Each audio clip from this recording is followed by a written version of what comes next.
Good morning, everyone. So, my name is Maru Arantubo, and best ISM, and I will introduce the 10 commandments of safety driving. I will not drive when drunk, nor rosy, nor fatigued.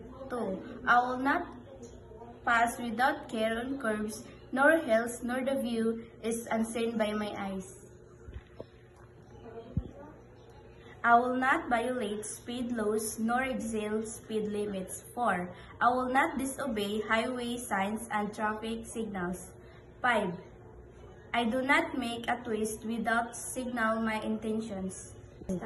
I do not accelerate my speed at school, by playgrounds, hospital, and other dangerous zones. 7. I will not be careless when cruising at intersections. 8. I do not glare my headlights on approaching cars at night.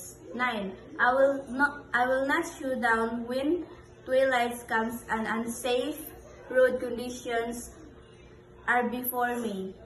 I will not be courteous and speak full of the rights of every drives and presidents.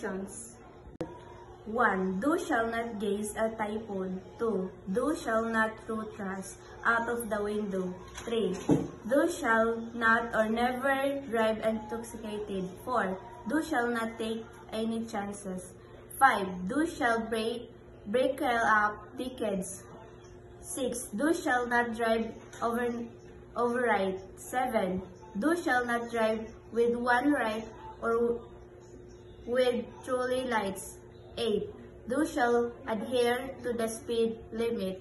9. Thou shalt keep the distance. 10.